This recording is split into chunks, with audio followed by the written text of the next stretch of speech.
Ashley Wewell, registered dietitian with Coastline Elderly Services, and this is Cooking Healthy with Coastline. Today we have a fun twist on a breakfast classic. We are going to be focusing on making a breakfast quesadilla. This recipe is really great because it loads in a lot of protein, which is going to be helpful in keeping you full until lunchtime. This is also a really great meal prepping recipe in case mornings are, difficult for you and getting in breakfast. It's something that you can make ahead of time and keep in the refrigerator to reheat throughout the week. So like I said, we have lots of protein here. We are using a dozen eggs, and we have our shredded cheese and some cottage cheese. We are going to start by cracking our dozen eggs. And I should say we have our oven here preheating to 400 degrees Fahrenheit. We are going to be putting it on a sheet pan, so we want to make sure that our oven is nice and hot. And we have our pan here warming up to medium-high heat. So we'll get cracking on our eggs. We have 12 here. And like I said, this recipe is going to be super easy, something that you can either keep in your refrigerator and then reheat the morning of, or if you want to, you can always keep it in your freezer too. And this is a great recipe. We are going to be using black beans for some extra fiber and protein, and along with some getting our greens with our spinach and a little bit of heat from the jalapenos. If you are more of a meat lover in the morning, you can always add in some chicken sausage or some leftover bacon that you had cooked up, or you can keep it purely vegetarian. Today we're keeping it nice and simple with our vegetarian options. So we're almost there. And two, if you feel like 12 eggs is too much or this recipe is too big for you, you can always cut it in half and make it a little more personalized. So we'll quickly whisk up our eggs here.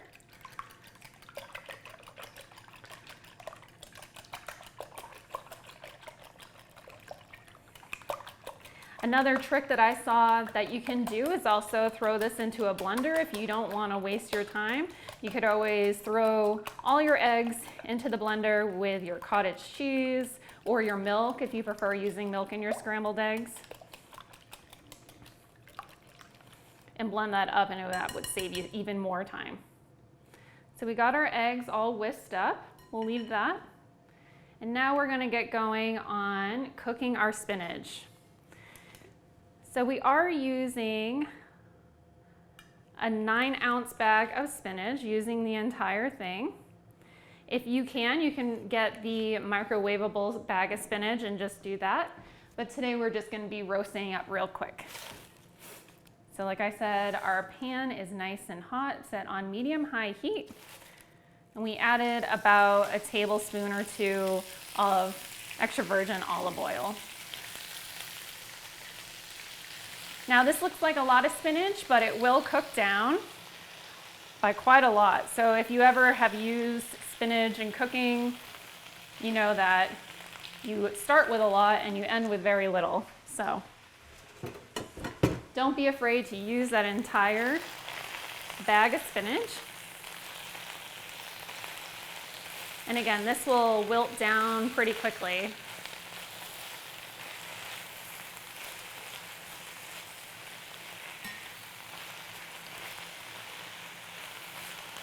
All right, while that's cooking, we're just going to add a little bit of salt and pepper to our eggs.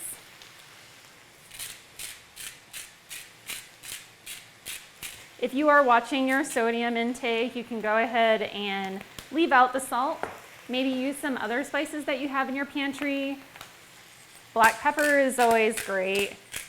We are going to be using garlic powder today to spice it up a little bit. You can also use red pepper flakes or cumin, paprika, playing around with however you like your scrambled eggs.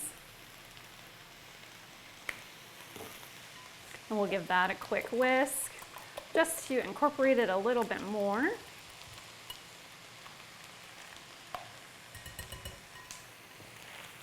And we'll stir up our spinach. As you can see, it's starting to come together a little bit faster. Spinach really doesn't take too long to cook, which is another great thing about this recipe. Like I said, altogether this recipe will only take about 30 minutes, even with our baking time.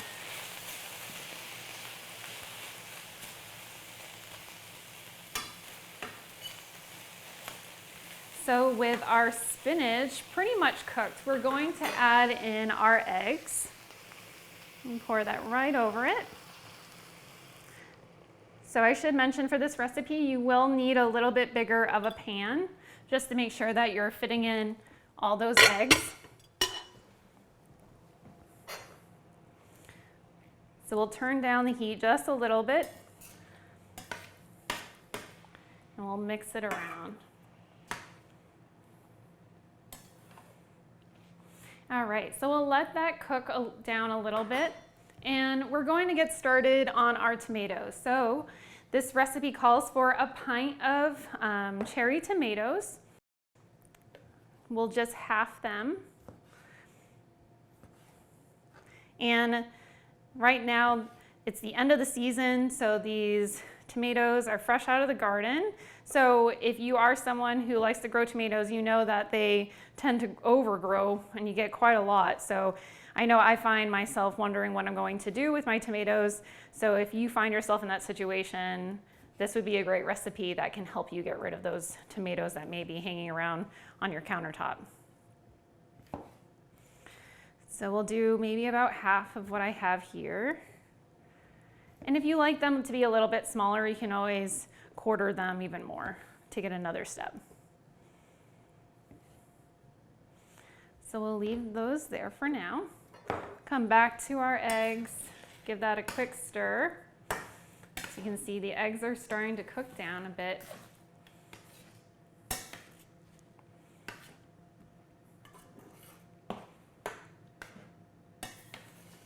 And this will take just a little bit of time as we do have a lot of eggs.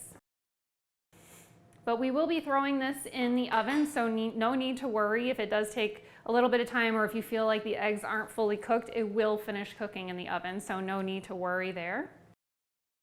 So we'll just get our eggs ready. And with that said, we already have prepped our jalapeno peppers here. Again, if you don't really like jalapenos, you can totally leave them out, but we are going to be using about a quarter cup of jalapeno in this recipe. And it was just diced and seeds removed. If you like a little more spice, then you can go ahead and leave the seeds. So while that is still cooking, we'll get our sheet pan together. So this is a relatively larger sheet pan. You want a bigger pan for this because you want to be able to fit all your quesadillas or your tortilla wraps. And like I said earlier, we are using a large burrito size tortilla. They are typically found in your bread aisle or by your deli, depending on your store. But we are going to be using a pack of 8. And we're just going to line them. So in the middle, they will be overlapped. We want to make sure that when we are baking it, that our egg mixture will not seep through the bottom. So we want to make sure too that at least half of the tortilla is hanging over the side of the sheet pan because we are going to kind of wrap our egg mixture in there. So that's good to go. We'll come back to our eggs one more time.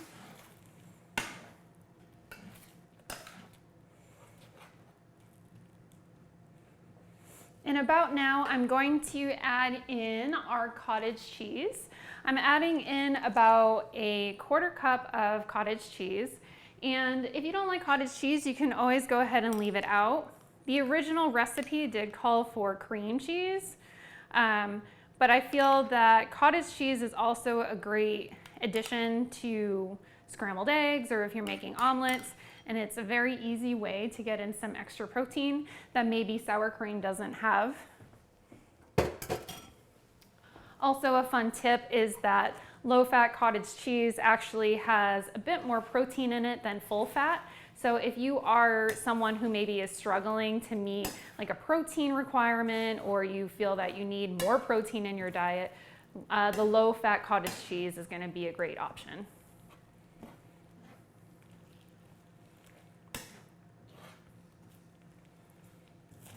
So I am going to add just a little more pepper, and this is, just a personal preference and you want to eyeball it. I'm going to add just a little bit more though. I feel like it needs just a little more spice.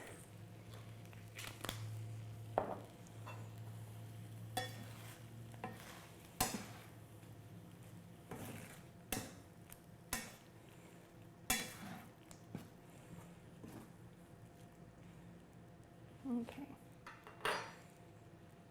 We'll let that sit for a little bit longer, and we're going to add some shredded cheese. So in our layers for this quesadilla, we're going to start by putting in our shredded Mexican cheese.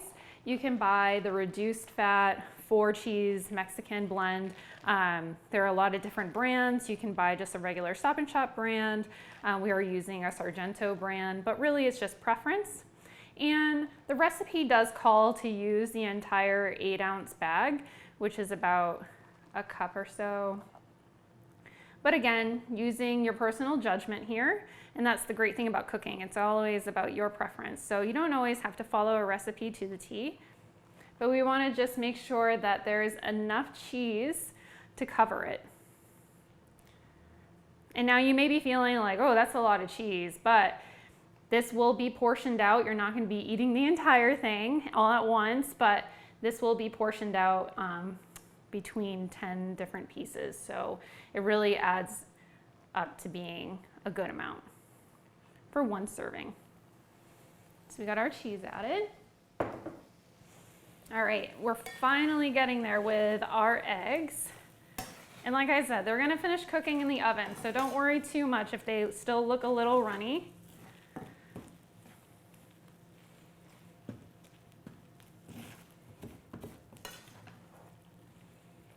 All right, so I personally feel like that's good to go. We're going to just remove it from the heat, push it to the side for a second, let it cool down just a little bit, and we're gonna get some of our other ingredients together. So we have our jalapenos. As I mentioned earlier, we are using black beans, and the recipe doesn't originally call for that, but I feel that with a quesadilla, you should have some sort of bean. But we have our black beans here. I opened up a can and just quickly rinsed them to reduce that sodium just by a little bit. And this is gonna pack in some more protein and even more fiber. So we'll just sprinkle these over. And again, you don't have to worry about preheating these like with the eggs in your pan or anything. They will get warm in the oven. And we'll be using about a cup of black beans for this. So just making sure to spread it all over. That way we have an even distribution. Perfect. We'll set that aside. And now we'll add our egg mixture. And you want to just try to evenly place this everywhere also.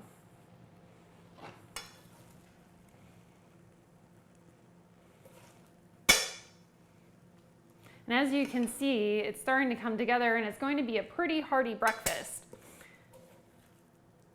which will be super nice in just making sure that you're staying full and satisfied until lunchtime. There we go.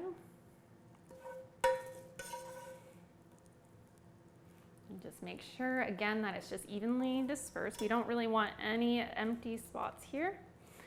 Perfect.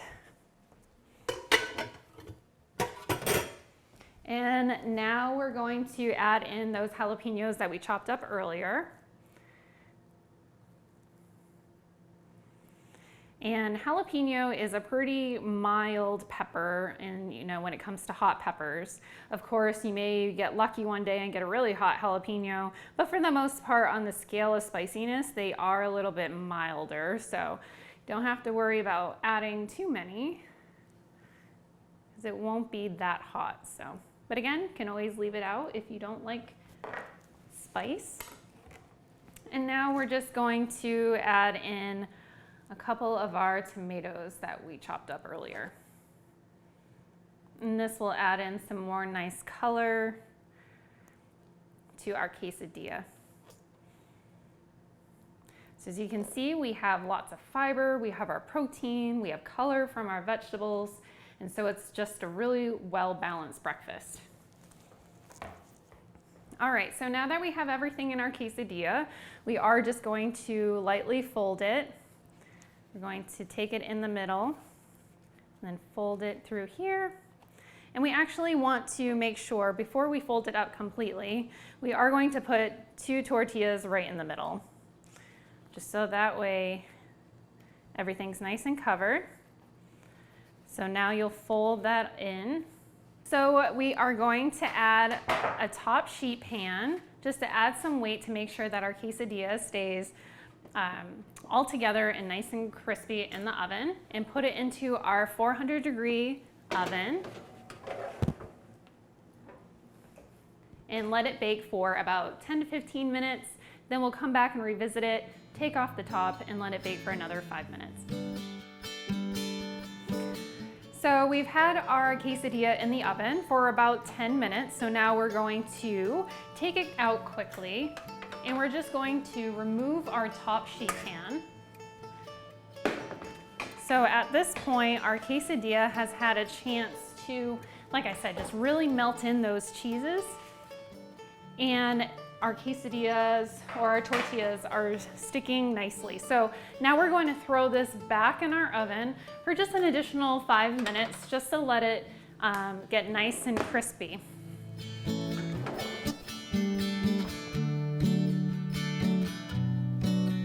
All right, so it's been about 5 minutes since we removed our top sheet pan. So we're going to remove our quesadilla now. And as you can see, we got it nice and crispy, and that's exactly what you want to see. So at this point, everything should be nice and melted and ready to go. So to make this nice and simple, we have a pizza cutter here. And if you want, you can let this cool down for a little bit, or you can dig right into it. We're just going to go for it. So you want to cut down the middle and grab a pan holder so you don't burn yourself.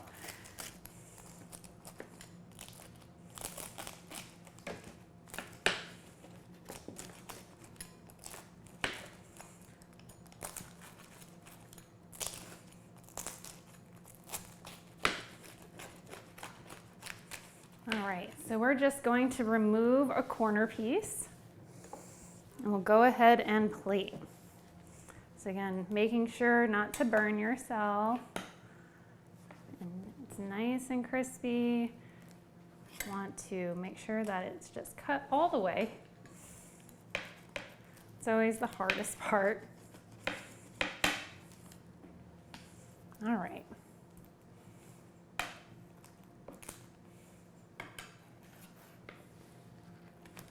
All right, and then there you have it. This is our breakfast quesadilla.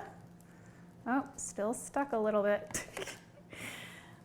So we're just going to try to get that corner piece out. There we go. Now we're ready to go.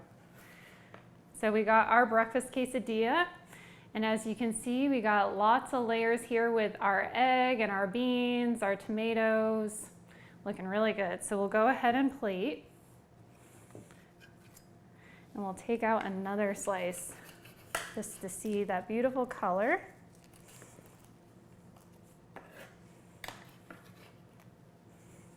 And there we go. Now this, like I said, you can have it hot, nice and ready to go, or if you want to go ahead and wait and meal prep it for the week, throw it in the refrigerator.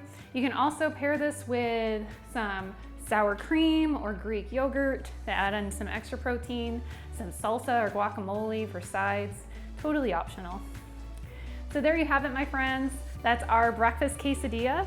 If you want, we have the recipe down below. Let us know if you like the recipe, and please stay tuned for more delicious recipes to come. Thanks again.